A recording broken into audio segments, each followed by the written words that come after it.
All right, let's move on to Dr. Boshra Louka on transcatheter electrocautery, facilitated percutaneous removal of an aortic valve fibroelastoma. Welcome. Thank you. Thank you so much for having me. I'm Boshra Louka, one of the interventional and structural cardiologists in Willis-Knighton Medical Center that's in Shreveport, Louisiana. I'm going to present an exceptional case about transcatheter electrocauterization to remove an aortic valve mass that turned out to be a fibroelastoma. I don't have a disclosure slide, but I just want to mention that we have an off-label use of Penumbra 12 lighting system. We have an off-label use of ghost neck snare, and we have an off-label use of cerebral protection device, just to mention. So this is a 77-year-old male with multiple comorbid conditions, was admitted to our facility for a brain stem stroke. Actually had 2 strokes, and during the workup for stroke for a cardiac source from an embolic source standpoint, he was found to have large mass on the aortic valve. In retrospect, we discovered that that was a fibroelastoma. This is his TEE image showing a large that measured up to 1.7 in one dimension. Classic gross pathology for a fibroelastoma being on the aortic side of the aortic valve. On TEE short axis, which I don't have here, it will be between the right and left cusps of the aortic valve. And it was then discussed with the heart team to take the patient from a surgical standpoint to be evaluated for aortic valve fibroelastoma resection by the cardiac surgeon. But because of his very high-risk surgical and the comorbidity evaluation, he was turned down for surgery. We were then asked as a team, and one of my senior partners was trying to go through our toolbox, what can we do to try to do any percutaneous approach to offer any help for the multiple strokes because of this aortic valve fibroelastoma. We thought about that, and we had few interesting thoughts. I'm not going to spend much about these, but one of the options we thought about is to take a large bore axis, go all the way to the aortic valve, put an inverted retrievable IVC filter, cinch the fibroelastoma, sheath the filter in, and we were so afraid that that can cause dissection, so we shy away from this idea. Then we started to think differently because of our experience with the structural heart, using some basilica techniques, some transcaval techniques, some familiarity with how to electrocauterize some wires and go through certain areas that we have safely done before from a structural heart standpoint. We decided to go through over that toolbox and do something different. Here is the mass. The patient is turned out for surgery. We brought him in a day and put him to sleep with a TEE probe, looked at the mass very carefully, identified where it is, and did the following 10 steps. Transesophageal echocardiographic imaging for certain evaluation of the location, and if we have good capture of it with 2 snares. The second step, after getting a femoral access bilaterally, we put a sentinel device from the right radial approach. We got the ultrasound guide femoral axis. We perclosed a very large bore axis on the right side, putting up to 24 French. That's the largest I could put in that femoral artery. And this is the longest I have. That was 75 centimeter sheath. If I have a 90, I could have taken that all the way down to the aortic cusp, but this is the largest one. You can see that in the descending, in the arch of the aorta, in a child, a mother, and a grandmother technique. So the largest bore one is a 24 French. The following one is a 12 French Penumbra lighting system. And inside the Penumbra, there is the first snare, which is a gooseneck snare, that goes all the way to the mass. And under TEE and fishing technique, I can capture the fibroelastoma. Left the first snare on the stalk of the fibroelastoma, and the second snare came from an AL1 guide from the contralateral femoral side, snared the mass one more time. So I have a snare on the stalk and a snare on the mass itself. The snare on the stalk is the one that is electrified. We latched the penumbra lighting from the large bore axis on the mass, electrified the first snare, which electrocauterized the material or the mass. Luckily enough, it came out in one piece. We had the sentinel already in the carotid, so we were also trying to protect the cerebral circulation. We did very obsessive angiography to check on the carotid selectively. We did aortography, we did coronary angiography, we did mesenteric angiography, we did bilateral renal angiography, we did iliofemoral runoff all the way down to try to make sure that we don't have any leftover masses from the larger fibroelastoma. Luckily enough, the patient did well without any neurological deficits and was subsequently discharged to stable home. This is the mass on the left side that was retrieved from the lighting system from the penumbra, and on the right side, you see after we play with it and to try to do the cross pathology, send it to the lab to identify that it was indeed fibroelastoma. TAE evaluated the aortic valve to make sure that we did not destroy the valve. We were ready to do a TAVR ad hoc in case that we destroyed the aortic valve leaflet if needed. The case highlights the utility of transcatheter electrocauterization methodology for cardiac masses. It's completely off-label. That was not done before, to my knowledge. And what we tried to do is to give an exceptional solution, but was using our tools that was very well identified before in 3 different techniques in the lamb-bone, in the basilica, and the transcatheter electrocauterization in the non-structural scope. Thanks for listening. That was an amazing and excellent case. I don't know of anyone who I can think of that has actually done this with a fibroelastoma. I don't know, did you come across case reports published of this being done? We did. That was the first, to our knowledge, that was the first published case. Excellent. I obviously, as you already mentioned, this is completely off-label and non-reimbursable and potentially there could be legal pitfalls if something were to go wrong in certain clinical and political settings at various hospitals. But you obviously, did what you thought was best for your patient, and you got a great result, and commend you on that. And excellent case, Jonathan. I got 2 questions for you. So one, Sure. let's say the patient had anatomy that you couldn't get a sentinel device in. Would you still have done this? No. Was a very limiting factor for us to at least to protect his carotids, although we thought that if we cut it in one piece, it measured 1.7 and 1.4, his carotids measured on the ultrasound 0.9 and 1 centimeter, chances are this mass will go through the carotids was very low, although it was cut in pieces because fibroelastoma is very fluffy and it can be broken into a few pieces. So without sentinel, we would have shied away. Sure. Then I might have missed it, but after you cut the mass off, how did you get it out of the body?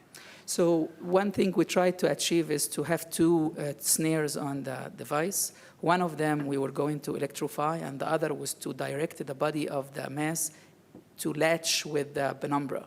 So the penumbra latched on the mass first. You know, the penumbra is computer-aided thrombectomy. So when you lose the audible feedback, you know that you're actually sucking on something and you're latching on it.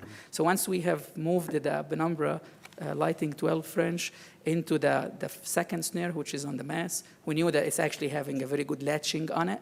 That's when we activated the 100 watt on the electrocauterization, cutting the snare on the stock. So it came into the penumbra, and when we sucked the snare with the penumbra into the 24 French all the way out the body, and it came in the gangster in one piece. Sure.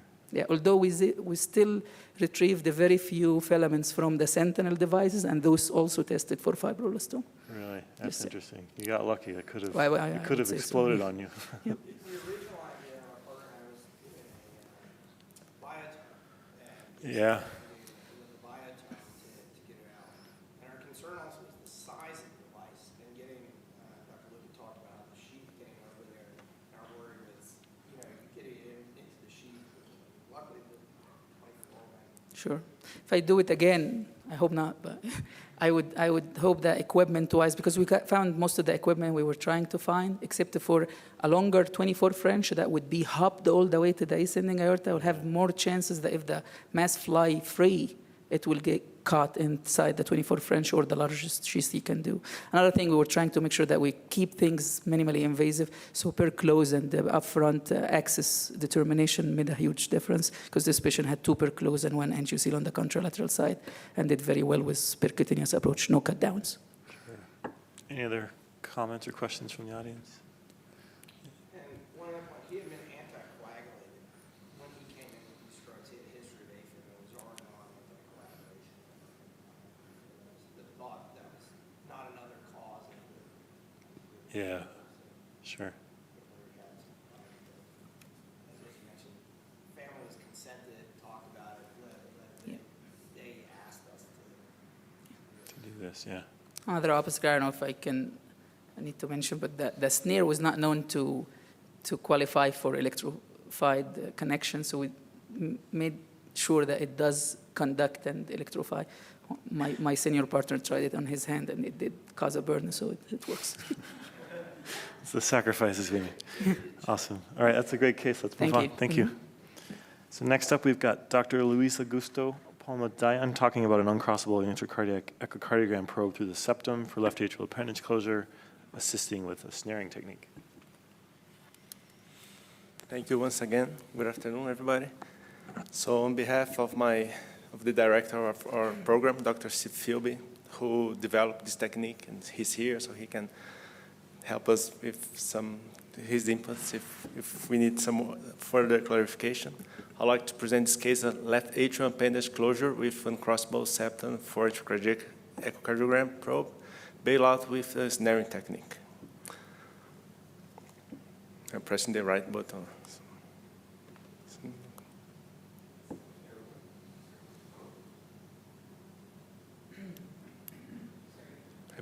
I'm pretty sure I'm pressing the right button.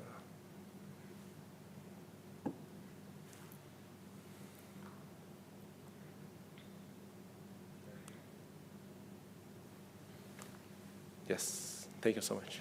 I have no disclosures. So this was a 74-year-old female with multiple medical issues, including persistent AFib, who has had recent GI bleeding. She was referred for a left atrial appendage occluder replacement. And she was on Eliquis for anticoagulation, and she had, of course, high risk for bleeding with a HAS-BET of 4 and a chest vessel of 4. And based on her comorbidities, she's also high risk for stroke with atrial fibrillation. So she was deemed a reasonable candidate for Watchman. So for the physical exam, only irregular breathing, everything else was normal. Her ejection fraction was 55%. And this is, she had previously TEE that's showing no thrombus on her left appendage. But for our approach that Dr. Philby developed in our institution, we measure the appendage using CT. So we use the CT for the measurements of the appendage, and the measurements, and we had diameter derived area of 27, so a 31 device was selected. Sorry, not a 27, 31 Watchman flex device was selected for this patient. So we do usually a minimalist approach with only local anesthesia and 2 punctures, 8 French, and we go and do the transeptal, and we use the ice to go through the septum from the right atrium to the left atrium to guide us to do the procedure, right? And sometimes it's very challenging to go with the probe from the right to the left atrium, right? In this case, it was very challenging, and we were not able to cross from the right to the left atrium. So that's when this technique was developed. So he had the idea to use a snare to get the tip of the probe, of the ice probe, and use the Agilis wire, the Baylis wire, to guide the probe through the septum. So this video that I'm going to show you here, you can see the snaring of the tip of the probe, okay? And he's going to use the wire that's already on the left atrium after the transeptal puncture to cross the tip of the ice device from the right to the left atrium. So here you can see the snaring of the tip of the ice probe, and now crossing through the septum, going from the right atrium straight to the left atrium. Very safe, very efficient, very straightforward maneuver. And once in the left atrium, we could release the probe, and it would be ready to guide our procedure. Okay. There it goes. So then we're going to release the tip of the probe, and it's going to be safely in the left atrium.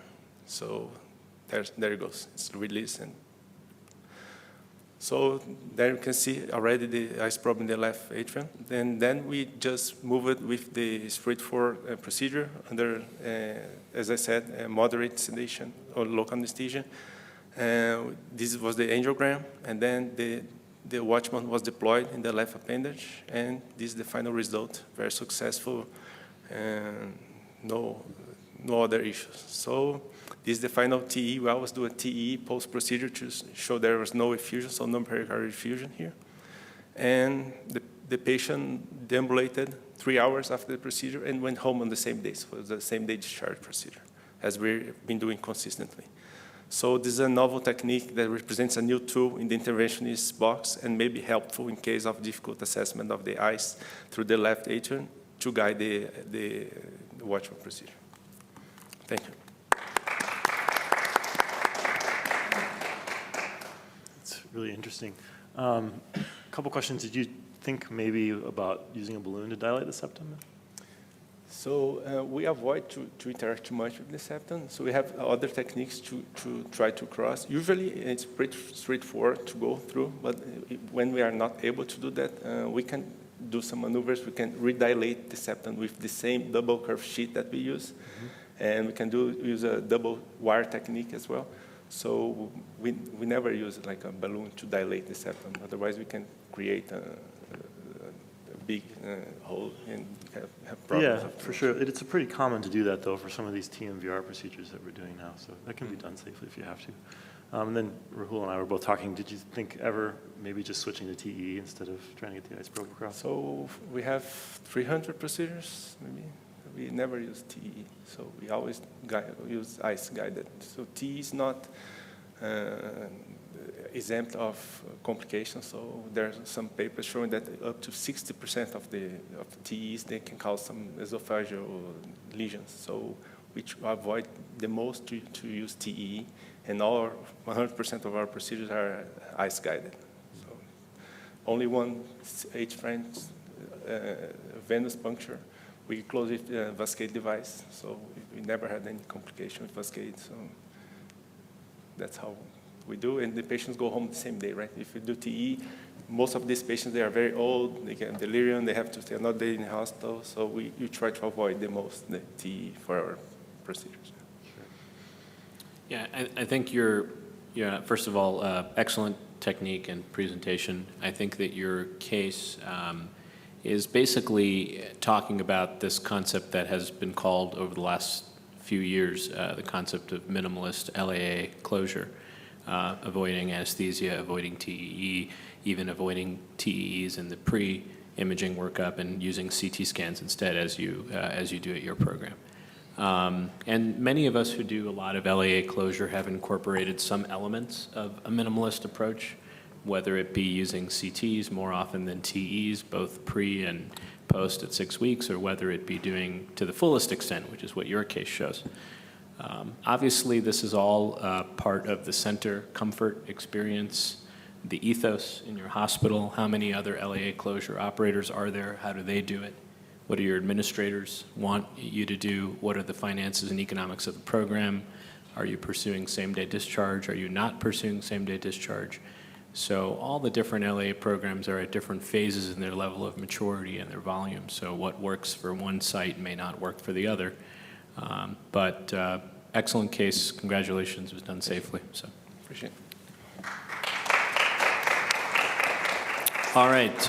Next up, we have Dr. Michael Vu, who's going to present a case of snare-assisted late repositioning of a TAVR valve and management of ensuing hemodynamic sequelae. Hey, good afternoon. My name is Michael. I'm a third-year medicine resident at Methodist Dallas. So I have no disclosures. This is a 70-year-old male that was referred for the treatment of dyspnea after a TAVR for severe bicuspid aortic valve stenosis. The initial TAVR was performed with an Evolut 29mm valve, but was complicated by multiple valve recaptures, frequent RV pacing, and brief CPR. The final implant depth was 6 millimeters below the annular plane, and mild aortic regurgitation was detected on the completion TEE.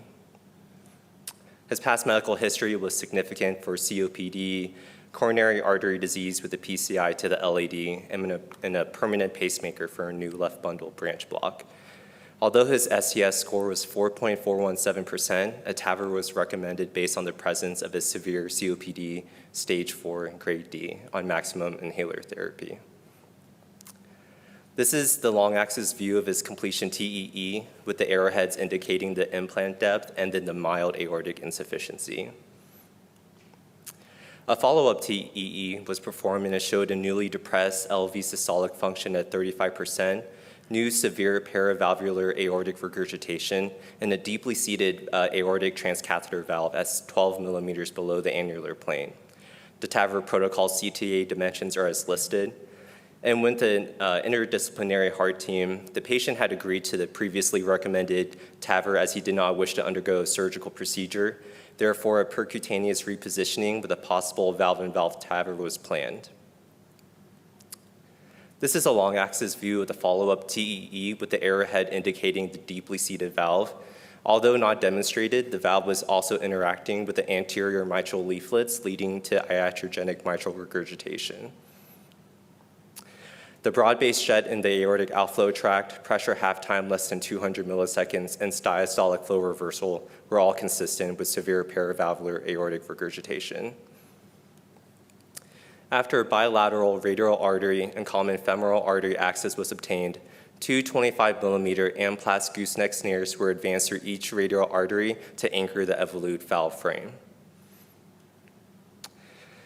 Multiple attempts of superiorly directed traction lengthened the valve frame, but however, upon release, it did not lead to significant repositioning.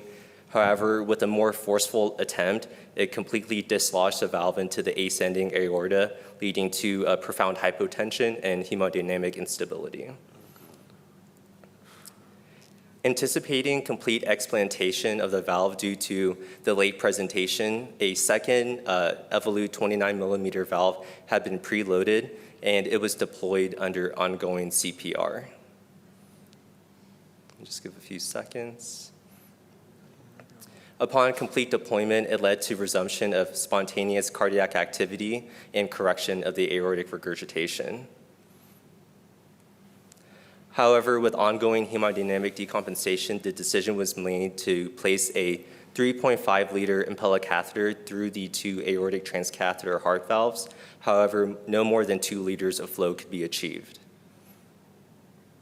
Intraprocedural TEE demonstrated an underfilled LV with a bright artifact indicating the Impella in place and a dilated right ventricle. To alleviate this, the decision was made to place an RP Impella catheter. And upon complete placement, it led to improvement of the left-sided Impella flow.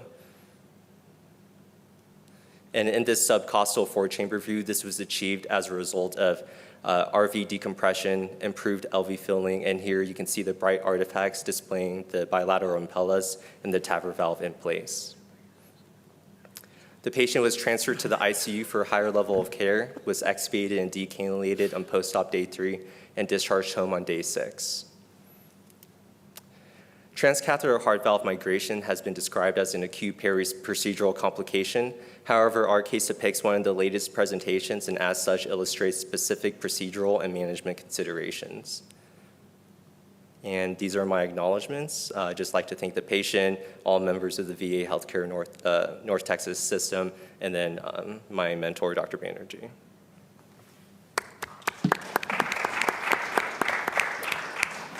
Any comments or questions from the audience on this case? Please.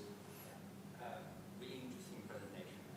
My only question, I didn't get why like you didn't call it the surgeon. I mean, just because this can look really bad. I saw because I had a case in my hospital, not like this one, but with migration of the stasis, and then also because the SDS was not that high. Mm-hmm.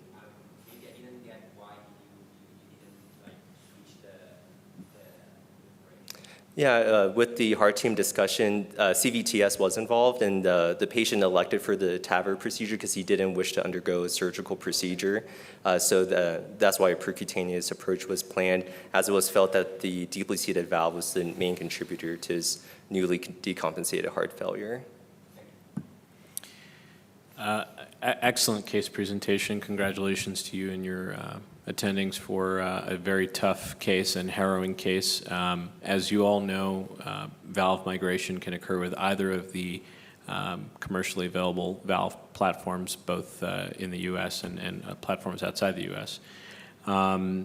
We can go back and forth all day about which valve to choose in a U.S. setting, but obviously the decision comes down to the heart team and to the lead operators, the surgeon and the interventional structuralist.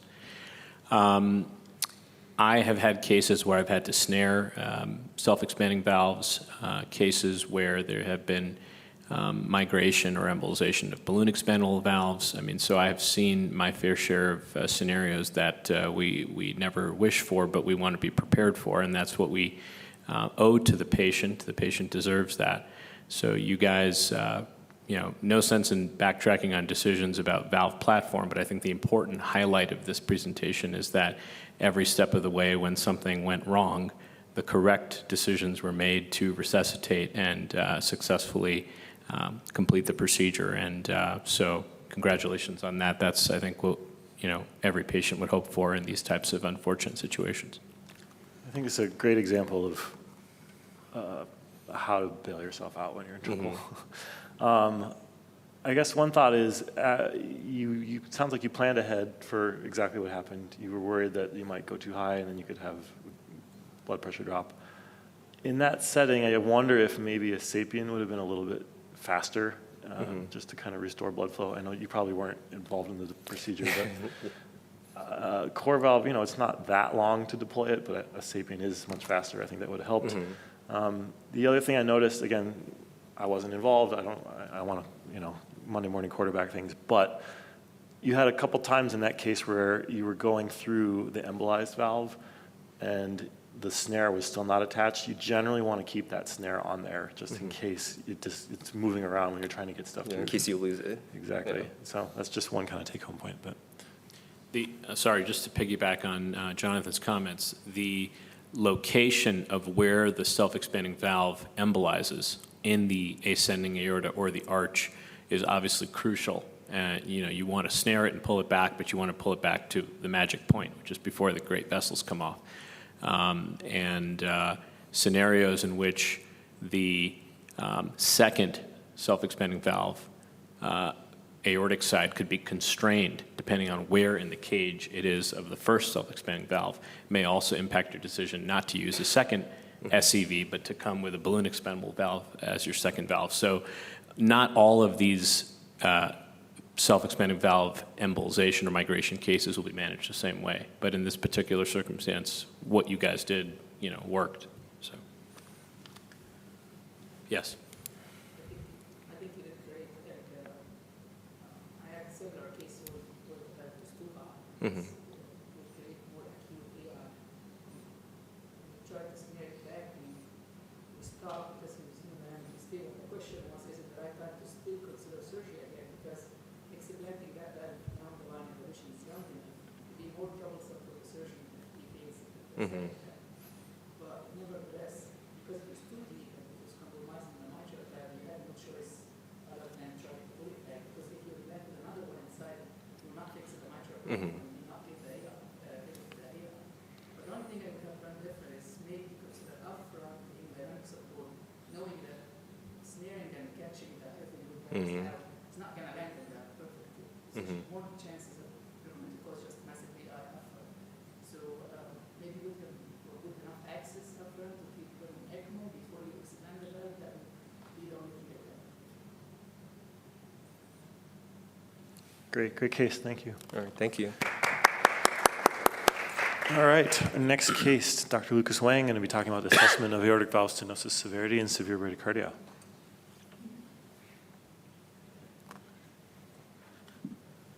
Good afternoon, everybody. My name is Lucas Wang. I am one of the third-year medicine residents at Methodist Dallas as well. And my case today is on the assessment of aortic valve stenosis, severity, and severe bradycardia. Yes, perfect. No financial disclosures. We do want to say that this manuscript was published at Case on June 22nd. So, as an introduction, usually for aortic stenosis, Doppler velocity and pressure gradient based assessment of the aortic valve stenosis is flow dependent. optimal evaluation of aortic stenosis should be performed during high flow states while accounting for factors that could affect flow across the aortic valve. That's what we want to key on. So our case includes a 74-year-old gentleman who came in at the VA for recurrent falls. He has a past medical history of permanent AFib, complete heart block, 2 vessel CABG performed 6 months prior to admission, no complications from that surgery alone. CKD stage 3, type 2 diabetes, hypertension, hyperlipidemia. His physical exam was relatively benign. His cardiac exam did have a crescendo decrescendo systolic murmur at the right upper sternal border. Also heard through the precordium, with carotid radiation and no radial pulse delay. He also had tested negative for orthostatic pressures. So going into his EKG on arrival, like we talked about, he had a previous history of permanent AFib, and he usually hung around the rate of 50s to 60s, but when he arrived at the VA in our stay, he came in with AFib in the setting of complete heart block with a heart rate of 37. And then progressively, if we look back on his charts, his EKGs show a progressively decreasing downtrend of his heart rate in general. So his echocardiogram on arrival showed a parasternal 4-chamber view of the TTE corresponding with a hyperdynamic EF of 65 to 70% in the presence of, again, complete heart block. And this will be really important down the road, the hyperdynamic EF. The parasternal long axis view on the TTE demonstrated a calcified aortic valve in the setting of complete heart block, and we'll go into the measurements of the aortic valve stenosis. So his peak velocity on arrival was 4.8 meters per second. His mean pressure gradient was 48. His LVOT VTI was 32. His aortic valve VTI was 116. His aortic valve area was 1.06, and his EVI was 0.27. Just to kind of categorize things and contextualize things, a lot of these measurements are suggestive of severe aortic stenosis. In the presence of his symptoms, we diagnosed him with severe aortic stenosis. So before we were constantly evaluate him, before we started making recommendations on whether we want to replace the valve or do things like that, we thought it would be prudent to first fix the complete heart block. So we did put in a permanent pacemaker prior to any further evaluations, and we didn't do anything else after that. So next thing we did was we did a cardiac cath, and you can see here, it might be a little bit hard to see here too, but the left ventricular mean pressure and the aortic pressures are all, the left ventricular pressure is a little bit higher than the aortic pressure, creating a mean pressure gradient that would be suggestive of aortic stenosis. However, after pacemaker placement, we would argue that this mean pressure gradient isn't as high as it would have been otherwise. His heart rate was fixed up to 79 beats per minute. His cardiac output was 5.9, and his mean valve gradient was 21. So next we examined his valve again, and we found that this time actually his EF has decreased from 65 to 70 to 55 to 60% LVEF in the setting of pace 70 beats per minute. His post-pacemaker echocardiogram showed a little bit different measurements of the aortic valve flow. Most importantly, the peak velocity went from 4.8 to 3.4 after pacemaker implantation. Mean pressure gradient went from 48 to 25. LVOT VTI went from 32 to 18, and his aortic valve area stayed around the same at 1.06 to 1.1. And again, once we saw before that he met a lot of criteria for severe aortic stenosis, but this time around he's only meeting criteria for moderate to mild aortic stenosis.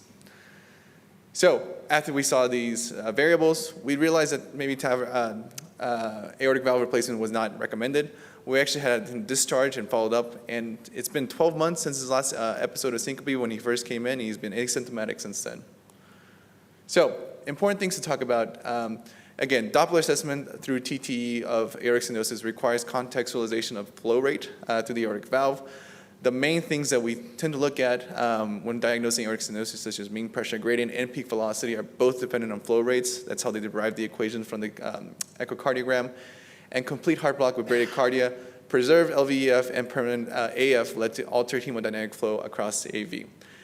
We want to expand that a little bit further. These three factors created an absence of cycle length variability. This phenomenon was actually described in a paper recently where they showed that the extrasystolic beat in AFib patients actually had a higher volume distribution than compared to other sinus beats and things like that.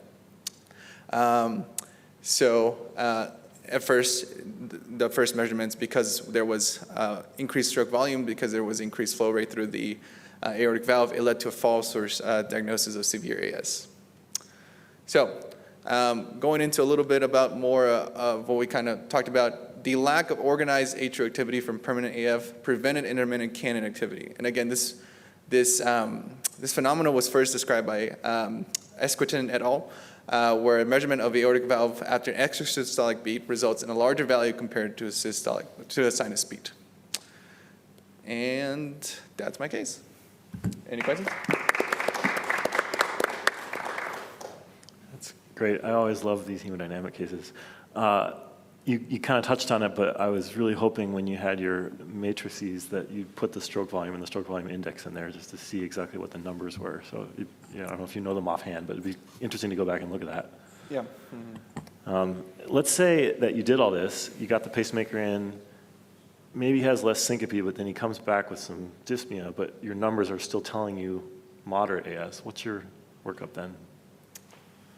Yeah, that's a good question. I think the next maybe steps would be to repeat the echo, see if anything changed, and kind of go on from there. But I'm not quite sure if we would intervene again if the numbers stay the same. Yeah, you've already done an invasive hemodynamic study, so I think sometimes what's helpful then is to do a CT scan. You can check out the calcium score of the valve, and that can really give you an idea if there's real AS or not. So. And you can watch the valve open, on CT as well. And, for a male, an aortic valve calcium score greater than 2,000 or 2,200 is consistent with severe AS. For a female, aortic valve calcium score greater than 1,100 or 1,200 is consistent with severe AS. So the calcium score can be helpful. Watching the leaflet motion on CT can be helpful. So those are other ways of assessing it. And an area from the CT also. Yeah, and valve area from CT, yeah. Great. Audience, questions, comments? All right, great case, thank you. Thanks so much. All right, next up we have Dr. Edoardo Zancanaro, who will be speaking about valve and homograft when 3D printer kicks in. Okay, let's see. Okay. Good afternoon, everyone. I'm Edoardo Zancanaro from Italy, and I know what you're thinking, a surgeon here, but don't worry, I don't bite, usually. So today I'm going to talk about this really interesting case. So we have 50-year-old male, as you can see, a little bit overweight, hypertensive, with class NIA 2 and a moderate dyspnea, and was presented with heart failure signs, and was referred from his cardiologist for aortic homograft degeneration. If you know, this is a homograft that was usually performed by cardiac surgeon when you have aortic valve problems. Concerning the patient history, he was treated at 7 years old for aortic coarctation, and then 20 years later, he underwent aortic valve replacement with this cryopreserved homograft, number 25, and also ascending aorta replacement. In 2021, he underwent to transthoracic echocardiogram, and we detected homograft degeneration. Okay, this is our echo. As you can see, we have a severe aortic insufficiency, and also, if you see, a little bit of impairment of the left ventricle, as you can see here. So severe aortic regurgitation with a vena contracta of 7, reduced ejection fraction, dilated left ventricle, normal right ventricular function, and increased PAPs. So we have done a cardiac and CT. As you can see from here, there is huge calcification of the homograft in multiplanar reconstruction, and also from the animation. So, okay, this is much clearer for you. Several points that I would like you to focus on. First things here, as you can see, the aorta was severely calcified, first. Second, the purple line showed that there was a very tortuous pathway. This is really interesting for us, for surgeons. We usually clamp in this portion, and as you can see, it's full of calcium, so can be very dangerous. And this is all the homograft, as you can see, all calcified. It's a block of calcium. So we have a strong heart team. Surgically feasible, we can discuss about it. I'm a surgeon, but too many complicated. If you remember the picture, difficult to clamp too many aortic plaques, so better not to. The homograft was severely calcified, and this is important because you do not see the coronary ostia if you need to intervene on the homograft. So we decide better to do a TAVR, transfemoral, transapical. If you remember, a lot of calcium on the aorta and also very tortuous. So we know iatrogenic aortic dissection for NOSCOM pass. So we decide to do transapical, also because our center is a leading expert for minimal invasive cardiac surgery operations. So it's quite straightforward. And we decide to do to perform TAVR with Sapien 3 Ultra 26. But before that, we decide to print out with 3D printer the aorta and to simulate the implants, as you can see here. So this is the model visualization. It's a very fast video. Then we delivered the system. This is all 3D printer model. And then we deploy the valve. So it was done in order to understand the feasibility and possible complication. And yeah, for a sec of time, I need to go on, and this was quite nice. So this is the procedure. As you can see, tortuous aorta, and also the homograft distort the aorta a lot. We perform a cerebral protection. We position the NOSCOM, as you can see. And then we deploy the Sapien.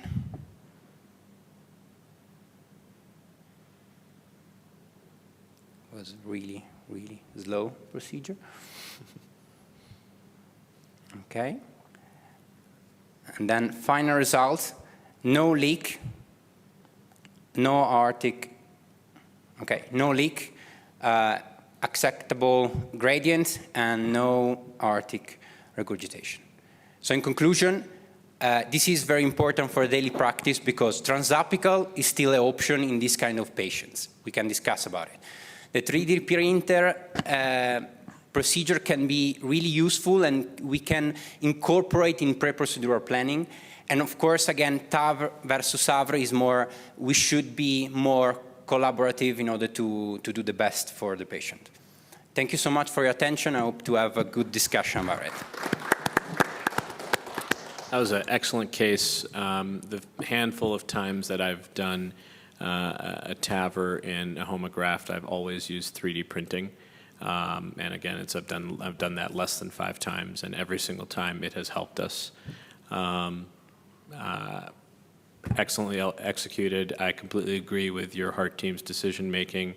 The unique thing, I think, one of the unique things about your presentation was the fact that you come from a center, not only you as the presenter being a surgeon, but you come from a center where you have a lot of transapical experience and comfort. As you know very well, transapical has gone the way of the dodo, as we say here in the U.S., in terms of TAVR access sites. There's been a lot of morbidity and mortality associated with it. It's really not, of the 1.5% of alternative access cases, it's probably the lowest percentage of alternative access routes that are used, at least in the U.S. So given that you guys were facile with it and felt comfortable doing that, I think you avoided a lot of potential pitfalls with the aorta, which we often have to deal with because we have not had, great experience with transapical. So great case, great presentation. When you said you were 3D printing, I was excited to see. I thought you were going to go transfemorally here. I was like, oh boy, that would have been pretty crazy. But how often are you using your 3D printing in your cases right now? Actually, since we have also, we operate also on congenital, we use pretty much for a lot of cases in which we do not know how can be the challenge. And we also have this new lab, and we are trying to do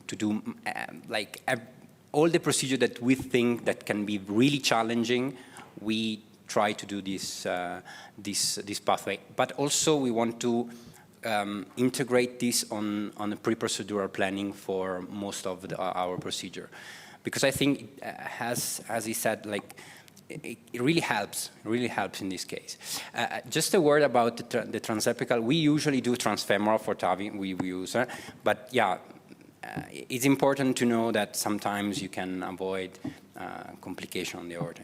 Yeah, it was sort of nice in this case. I think Rahul could probably agree here.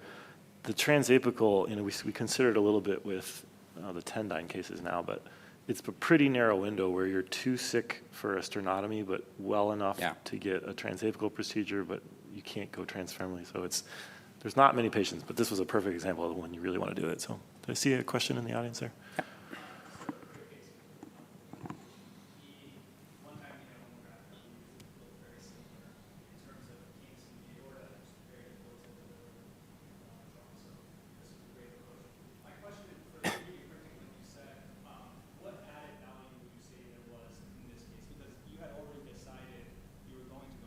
Yeah. And it looked like there was a good amount of calcium there, so was it more for sizing? Because I think you had a pretty correct angle for your safety. Yeah, thank you very much. This is a really interesting question. And actually, the goal was to be sure that, of course, you cannot replace the calcium on the 3D printer. This is for sure a good point. The fact that we were worried about the sizing, of course, of the valve, because I didn't put, for sake of time, like all the passages, but we were worried about if the valve actually the correct size and also the correct position and direction. We were really worried because, as you see from the angiographic exam, the homograft like distorted really a lot all the position of the aorta, and so we were worried. Okay, maybe we cannot get the valve in the correct site. Okay.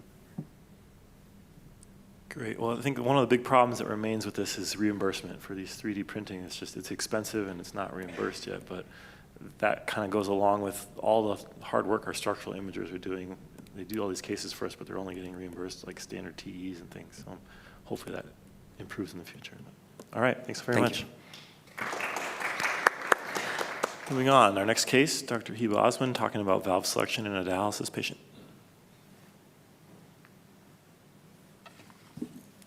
Hi, my name is Heba Osman. I'm a fourth-year med-peds resident from Wayne State, Detroit, Michigan. My case will be a little bit less technical. It's more of a conversation on a more controversial topic, valve selection in your dialysis patient. So as we know, we now have the emergence of percutaneous valve procedures, and valvular heart disease is more common in patients with renal failure and undergoing dialysis. And so in the past, largely the choice was based on the durability of a mechanical lifelong valve, but having to be on anticoagulation versus the limited durability of bioprosthetic, along with bleeding risk and the patient's durability to outlive the valve and require a higher risk second operation. So ESRD patients have a reduced life expectancy that we know of, and the adjusted 5-year survival is about 46%, and they also have increased anticoagulation operative risk, and so the decision of the valve type should be carefully assessed and individualized, and they also have require vascular access several times a week, and so anticoagulation in this patient population can also be difficult. Our case presentation, I'm missing the title here, I don't know why.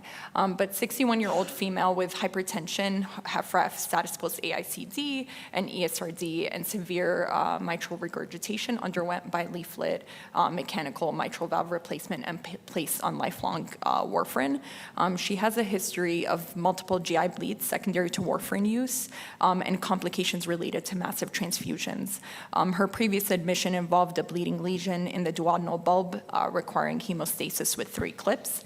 She continued to have extensive bleeding from the duodenal lesion. The most current admission was secondary to GI bleeding, for which she had an endoscopy and AVM was visualized and clipped. And throughout this admission, she had a complete hemolytic workup that was negative. All of this had started after she was placed on warfarin.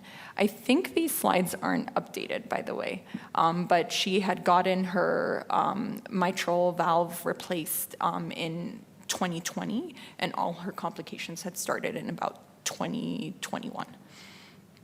So CTS surgery was consulted and a discussion was initiated regarding transitioning the patient from a mechanical to a bioprosthetic valve. She refused, and she cited the reason being that she had a very high STS score. She had greater than 25% mortality with the redo operation. She was very aware of her care and her score. And so despite bioprosthetic valve being recommended, she ultimately decided against it due to the risk of procedure. So when we were looking at valve selection in ESRD patients, we know that their long-term survival is diminished. The bleeding risk is also increased. We know that bioprosthetic valves in this patient population also undergoes more extensive calcification and deterioration.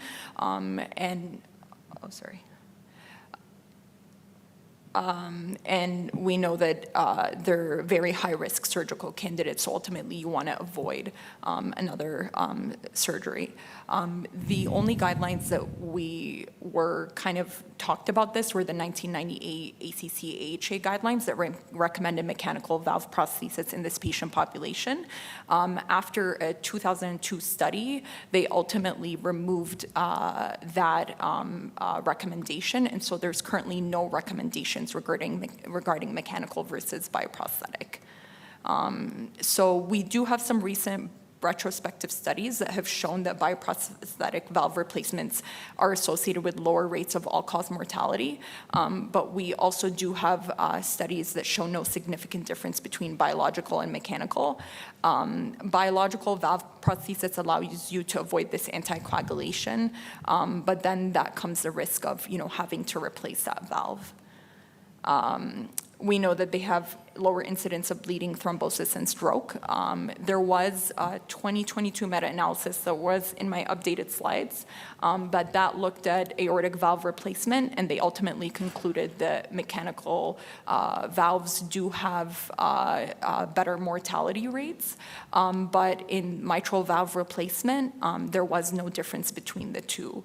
So there is still controversy between the two. Here. So over here, they looked at 10,000 patients. It's the largest meta-analysis that they have, and they looked at 24 retrospective cohorts. And so ultimately, there was an indication for mechanical valves in aortic valve replacements, but in mitral valves, there was no difference, so you are more likely to have that evidence to utilize when you're looking at a biological valve. So the benefits of a bioprosthetic valve include a lower incidence of bleeding, thrombosis, and stroke. The risk for an accelerated bioprosthetic valve due to calcification has to be weighed against the mortality associated with anticoagulation. And we now have valve-in-valve procedures that make it safer in this complex patient that do have generally higher risk scores. And so, kind of not to shy away from bioprosthetic valves in that patient population. And so it's crucialized to individualize this valve selection. We want to look at life expectancy, the risks related to anticoagulation, especially a patient who needs continuous follow-up being on warfarin, the potential risk of early valve deterioration, the impact of avoidance of anticoagulation on quality of life, and whether they're a candidate for a kidney transplant. In that case, it might be better to just go with a mechanical valve because you know that attenuated survival is no longer there. Thank you. Great case. You really were kind of pinned in a tough position here. I Yeah. don't know if you had any good answers other than the only thing you could try is maybe just shoot for a little bit lower INR goal. Yeah. You mentioned at the end there, like considering valve and things like that, but The problem there is generally we anticoagulate those patients too. And this patient would not have been a candidate for any trials because of the end-stage renal disease. So it would have, you could try for compassionate use, but not. And that's kind of why it would be great to have you guys' input to see, because we only had CT surgery on board. Yeah. We didn't have a structural interventional. Yeah, it might not have changed the outcome, unfortunately. Yeah. I don't know. Rahul, any thoughts?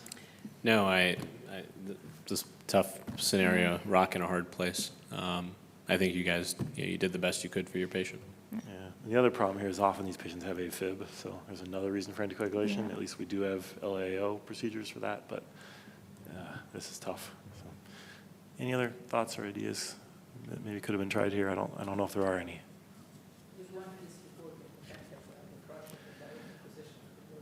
Yeah. Yep, but then I thought about that. The problem there, okay, you're showering a bunch of junk throughout the whole body, but you're going to do a valve-in-valve then, and you're probably going to have to anticoagulate again. So, nice thought, but no. Uh-huh. Great, thank you. Thank you.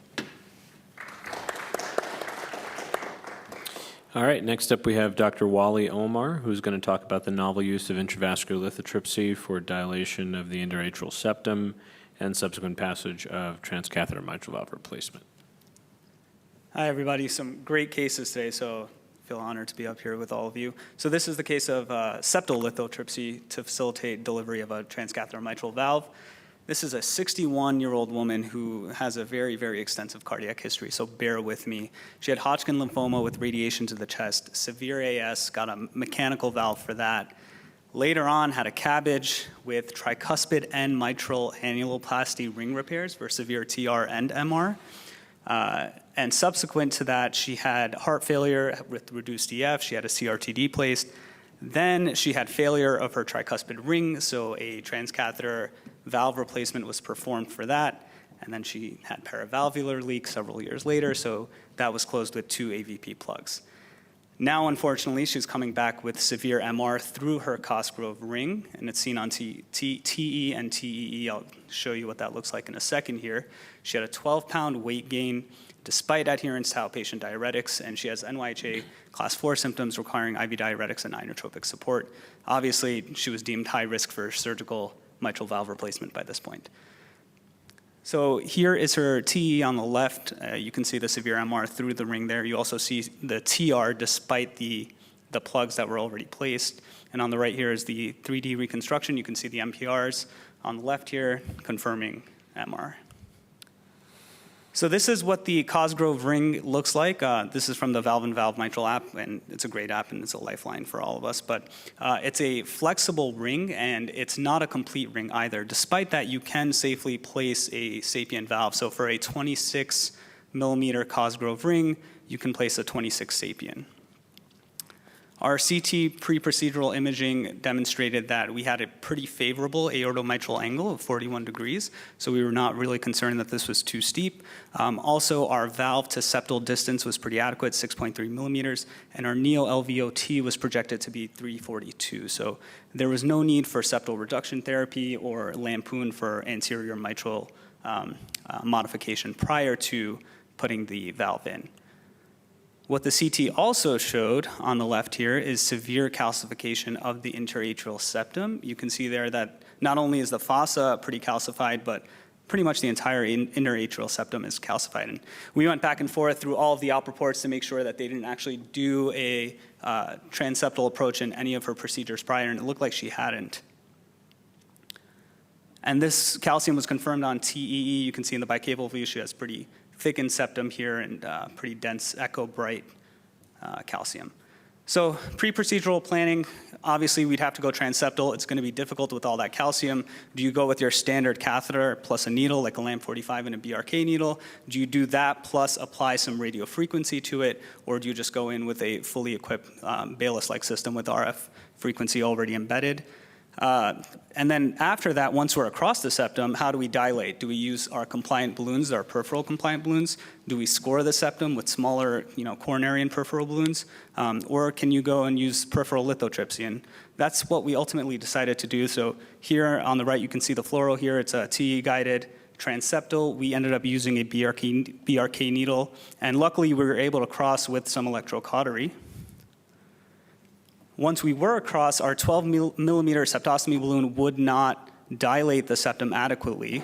So we ended up, and we had a feeling this would happen, so we ended up using our 70 by 40 shockwave balloon. You can see on the top here, that's the shockwave, and that's the shockwave balloon there. And on the bottom, this is our second pass with the shockwave, and you can see pretty adequate expansion of the balloon there. So once we were able to do that, we passed our 14 millimeter peripheral balloon, and you can see here that it expands pretty well.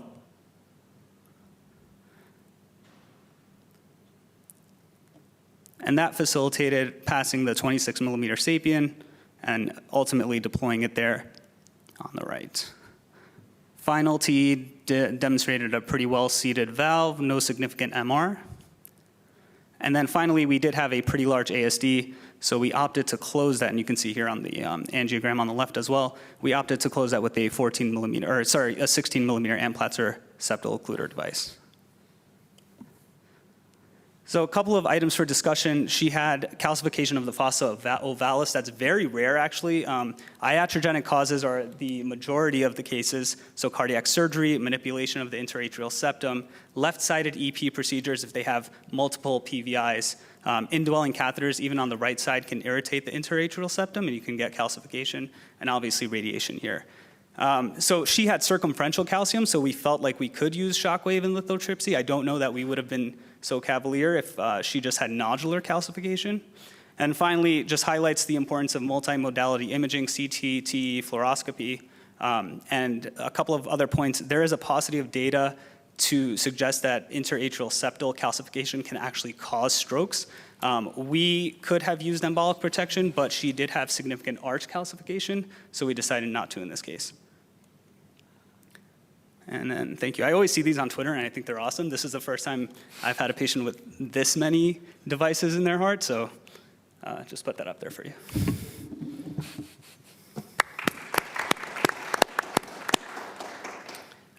Great case presentation. Remind me, and you may need to go back on your slides if necessary, but before bringing the 7.0 shockwave balloon, you tried to balloon the septum with your standard 12.0 balloon? Yeah, we tried with and it wouldn't dilate? And it would not dilate. I forgot to fluoro Okay. store that. Now, So. what size sapien valve did you put in this Cosgrove ring? 26. Okay. And great case. It's also, I think further impressive that there was absolutely no anterior mitral annular calcium. I mean, this truly was a case of valve in incomplete ring, and the valve anchored very well. And, I've seen cases just like this with an incomplete ring and no anterior mitral annular calcium at all, and the valve could embolize. So it's anchored very well. Only thing I would say, and this is just a stylistic thing, this is by no means a recommendation, is that I tend to close the interatrial septum with a Gore cardioform device after doing my TMVRs because I have more experience burning through those devices for repeat left atrial access. That's not to say that you can't burn through an Amplatzer device or serially dilate the nitinol tines in an Amplatzer. I know that people who have done that, and you could also do a transeptal adjacent to the device in the future if necessary, but that's just a stylistic point. Overall, absolutely great case, great result. Thank you. Yeah, I actually agree with that. The practice has moved towards using Gores now that we have them stocked on the shelves and ready to go. Initially, that was kind of the issue, is that we just didn't have them ready to go. But we've moved towards it for that reason, that these patients might need subsequent procedures and likely will. I just also, I guess maybe I add one other thing that I think we need to take some caution, or I don't know if that's the right word, about the increasing use of lithotripsy balloons in other calcified areas of the body. I think shockwave is an incredible technology. I've used it a ton, both in TAVR facilitated periphery work and in the coronaries.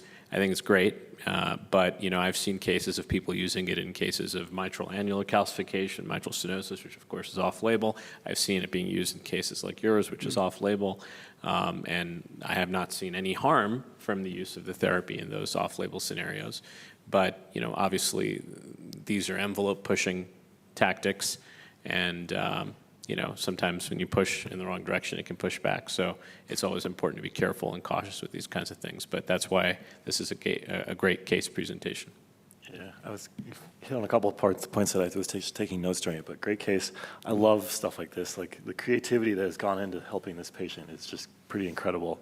At the same time, I would love to see the bill of the off-label use of all this stuff. I mean, the plugs for the PVL, the lithotripsy balloon, those are $4,400 each, and it didn't get reimbursed for this case. So things to keep in mind. Just because you can doesn't necessarily mean you should. We just saw a great case from the lesser Rahul Sharma in the other room, who he burned across a similar septum using the back end of like an Amplat super stiff, which is like a $40 wire. So I mean, that could have been another way to do this. But I was also wondering, maybe I didn't get all the background on the patient, but was transplant ever considered in this patient? Because we're kind of at the point where you're running out of options. Yeah. So transplant is a consideration. She once she had this procedure, she was actually off of inotrope. So right now she's not very high on the list anymore. But she had been kind of bouncing all around. When she had come in for this, her RV function was not in a state where she could actually go for a VAD or a transplant at the moment. So they had required, and the hope is always that, okay, you fix the left-sided disease, the RV improves, and we always say that physiologically it makes sense, but I don't know that that's panned out. But our heart failure doc said, all right, well, we'll have to fix this left-sided disease, make sure the RV gets better, and then we can possibly do VAD and transplant after that. Yeah. Now she's off of inotrope, so I don't think of VAD as in discussions at the moment. Hopefully she won't need it. Yeah. Any other comments? Yeah? Quick question. Great presentation. So you said something like a cutting or a scoring balloon across the septum. I honestly don't even know if there's that type of balloon large enough to be able to do that, but if there is that a consideration instead of like the percutaneous?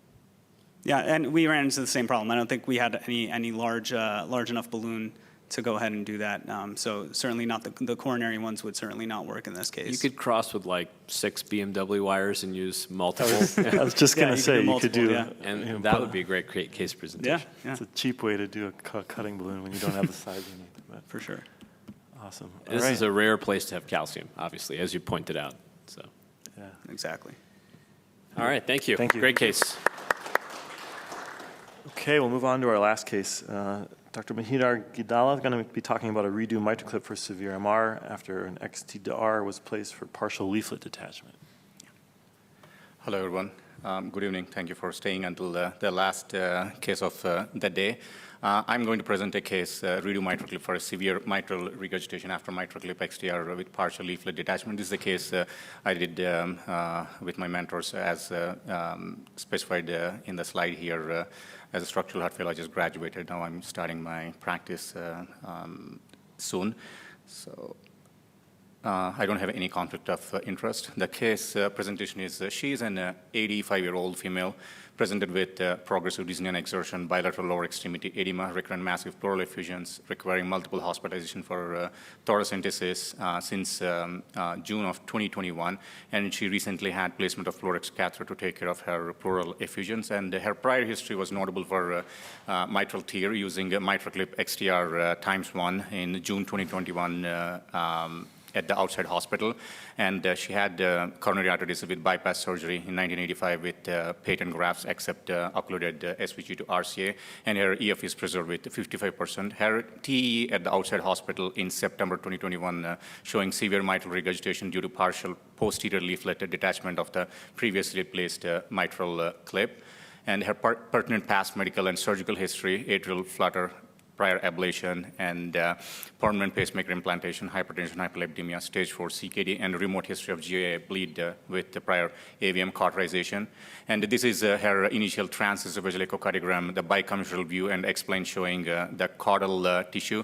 If you look at it on the red pointed out arrow, where the clip was actually grasping the caudal tissue instead of the posterior mitral leaflet. And then if you If I just follow the next slides, and the cursor where you're seeing in the bicameral view, explained the medial side of prior clip showing, actually, we initially, the screening TE, we did not realize that there was a perforation, but this is intraprocedural TE where we saw that there is a leaflet perforation where I'm pointing out the arrow here, and on the right side of the screen where you can see the color jet, medial and lateral to the previously placed the mitral clip XTR, very eccentric jet, where the arrows pointed out.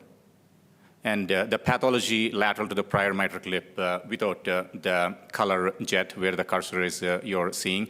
And on the right side of the screen, severe eccentric jet, and there is also medial jet. And the 3D TE showing initial mitral clip that was placed medially, and there are two orifices, and both jets looked similar, but maybe the left lateral side is more severe compared to the medial side of the jet. The arrows pointed out where the jets are coming. And the leaflet length at the level of lateral pathology, anterior is 2.58 centimeters and posterior is 1.01 centimeters. And the patient has prior tear, and she has mostly, it's bidirectional, but mostly it's left to right shunt. And the baseline gradient is 4 mm Hg at a heart rate of 76 beats per minute. And the case summary, 85-year-old female with prior mitral clip XTR and prior bypass surgery, NYHA class 3 to 4 symptoms, recurrent pleural effusions. And her STS risk score for isolated MVR is 14.648%. Heart team discussion happened, and the patient deemed high risk for surgical mitral replacement due to multiple comorbidities and frailty. And the plan is to do the repeat mitral clip. So the procedure planning, transeptal puncture. So fortunately, we don't have to worry about this. The patient has previously has a transeptal puncture. Since this is nearly like a primary pathology, we want a transeptal height of at least 4.5 to 5 centimeters at the level of leaflet coaptation. There are two jets, medial and lateral to the previous mitral clip due to the caudal leaflet tissue grasping. And the medial jet, we believe most likely it is due to the posterior leaflet perforation. So due to the posterior leaflet length, at least 9 millimeters at the level of lateral pathology with eccentric broad MR. Although the gradient was 4 mm Hg, we thought it's more likely due to the MR than MS. So the plan is to do mitral clip XTW times 1 lateral to the prior clip, and no intervention of the medial jet due to the leaflet perforation at this level. And in choosing the mitral clip, just I'm putting in the pictorial way, more than 9 millimeters broad eccentric jet. So we are going to go with G4XW for the clip. And the transeptal puncture, as I alluded, no need to worry, but luckily, the height is adequate, 5 centimeters. And the initial, the septum was crossed with the transeptal sheet and the protract wire. It was not challenging. And the mitral clip positioned lateral to the prior clip, and this is the video showing the leaflet grasp lateral to the mitral clip that was placed before. And this is the fluoroscopy, the lateral of positioning of the XTW to the previously placed XTR. And these are LA hemodynamics significantly reduced from pre of 2550 to 55 to V wave of almost coming down to 35. And the post mitral clip with a reduction in MR from severe to residual moderate MR from the medial jet. So the post mitral clip gradient is 4 mm Hg, and the residual ASD bidirectional and ASD size was 7/5. And this is the post-TT on the following day. Heart rate was 64 and mild to moderate MR. Final mean gradient was 5 mm Hg.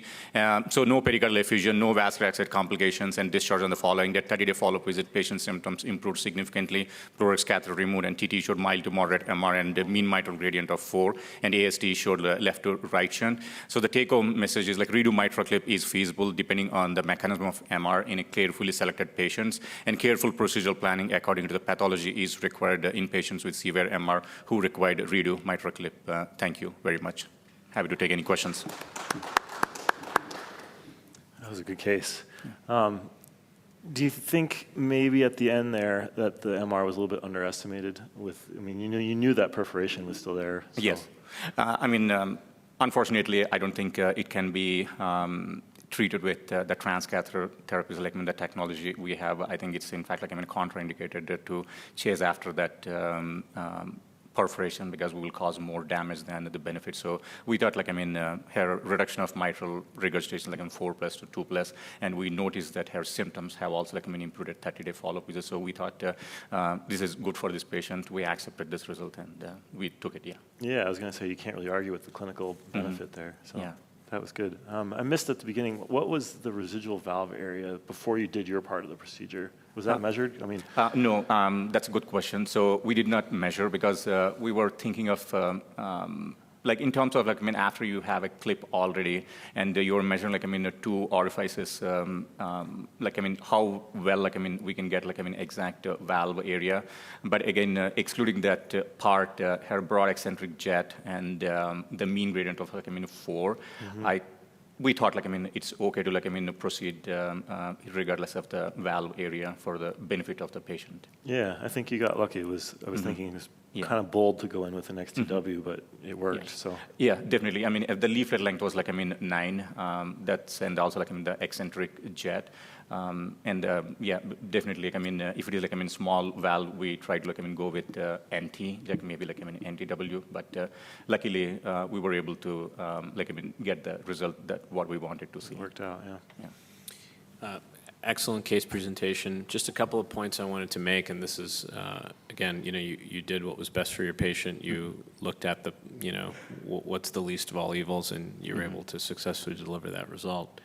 But maybe more so for anyone in the audience that is learning or performing MitraClip, it's very important in the bicommissural view to isolate where the PISA is coming from, because in a 3D on FOSS view, you can easily fool yourself into thinking that the predominant source of MR is lateral versus medial or medial versus lateral. When you have 2 jets on either side of the clip, you have to isolate where the PISA is coming from, because there have been countless cases at times where the decision on where to place the clip, particularly in a redo case like this, is based off of that 3D on FOSS view, and you put the clip there and then you realize that that's not what the predominant jet was. So isolating the PISA beneath the leaflets in a bicom view is, you know, with X-plane imaging, I think is really important. Of course, I know you know this, I'm just saying it for the sake of saying it. The second point I think to mention would be that while the patient may not have been a candidate to enroll in a trial or is not a candidate to enroll in a trial, there could be compassionate use arguments made for using lampoon electrosurgery technology, slicing the clip off of the posterior or anterior leaflet. Commonly it's done with the anterior leaflet, and then maybe doing a tendyne and isolating the clip to the posterior part of the annulus. That could be a case, potentially. I'm just reaching, you know, for options. If surgery is not an option. But I personally am uncomfortable with the idea of performing a MitraClip in someone who has a leaflet perforation. But there are no absolutes. I mean, you have to look at your patient. Yes. This is like what I love about structural heart is you have to, as they say in golf, you play the ball where it lies. Yeah. So, you know, you're given the patient, you didn't create the situation, you did what was best and you did it successfully. Yeah. But cases of leaflet perforation are tricky because when you clip, depending on where you place your clip, you can place tension on the leaflets and you can make the regurgitation worse even though you place your clip in the right spot. Because I do think, as Jonathan mentioned, that the MR, I think, was underestimated in those final images. I saw almost like a hint of a Coanda type effect, perhaps coming from that medial perforated area. Sure. But if your patient feels better, you reduced the overall burden of MR and you have an acceptable gradient, and that was the best option available to the patient at that center at that time, then it's a win. So congratulations. Sure. Great case. Yeah, thank you so much for your comments. Thank you. All right, I think that's everybody, unless our first presenter who was not here has magically shown up. We'll give him another chance. Dr. Adam Karim? No? Okay. Thank you, everybody. Great cases all around, and enjoy your evening. We'll turn in our choices for the top 2 presentations to the conference organizers, and then they'll move on to the next round. So we've been asked not to announce those people here. Thank you. Good luck to everybody.